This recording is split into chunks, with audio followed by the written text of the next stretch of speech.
name is Tom Tarantino, and I am the Senior Legislative Associate with IAVA. I proudly served 10 years in the Army, beginning my career as an enlisted reservist and leaving service as an active duty officer.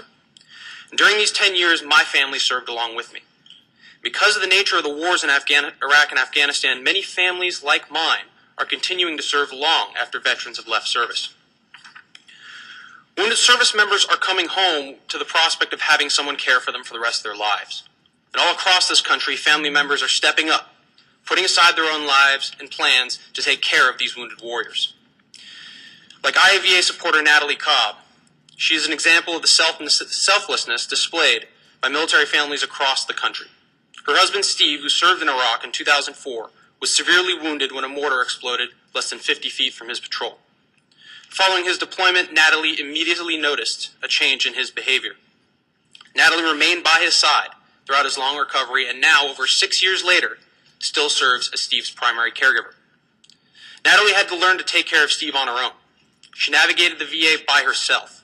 Today, she manages their household while taking care of Steve 24 hours a day, and she has not had any respite in over 6 years. The veterans community came together 2 years ago to help Natalie, Steve, and military families like them across the country. IAVA and all of the other veteran service organizations work closely with Congress, military families, and the caregivers community to craft a law that would meet the needs of these selfless caregivers. And at the time, we believed that we had accomplished our mission. The Caregivers Bill was written specifically to apply to more rather than fewer caregivers in need of support. Ralph very accurately outlined that it was extremely explicit in the law. Now, we understand the complexity of regulating this program. We also appreciate that the VA has moved forward on aspects of the law that didn't require a lot of regulation. The creation of a hotline and a website for caregivers that provides them with information and assistance in accessing benefits is absolutely critical. Nonetheless, we are seriously disappointed by the regulations for eligibility.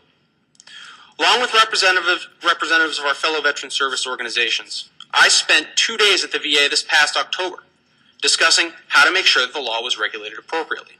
Now, at the time, we made it clear that the goal was to ensure that all caregivers who needed help received it. And in real numbers, we're really not talking about a lot of people here. We're talking roughly 3,000. These men and women have given up everything to take care of their wounded veterans, and it is absolutely unacceptable to shortchange heroes like Natalie at a time when they need our help. The regulations proposed by the VA are far more limiting than the bill intended. To be eligible for caregiver benefits, a veteran would have to be hospitalized if there are no caregiver present. Now, many veterans coming home from Iraq and Afghanistan might well need constant care. However, they don't need institutionalization.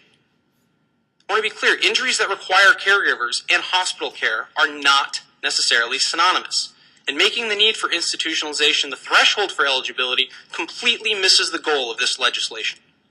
We told the VA that if they relied on specific definitions of severely injured and the need for institutionalizations as their threshold for eligibility, then far too many veterans and their families would simply not get the support their country promised them. And the VA's explanation of why they didn't take this feedback into account is simply insufficient. The VA argues that we, being the VSOs, stated repeatedly that the intent of the law was to avoid having to place a veteran in institutions when home care was not a viable option. And that was indeed part of the intent.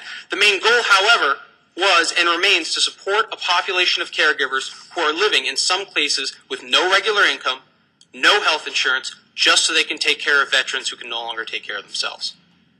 Now, is it hard to come up with eligibility criteria and regulate this law? Yeah, it's hard.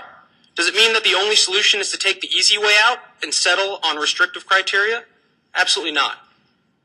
IAVA and our fellow veteran service organizations are more than willing to work with officials to identify the best criteria. But as it is now, the regulation should not stand. We would like to see the law implemented properly in order to give our veteran caregivers the overdue support that they deserve.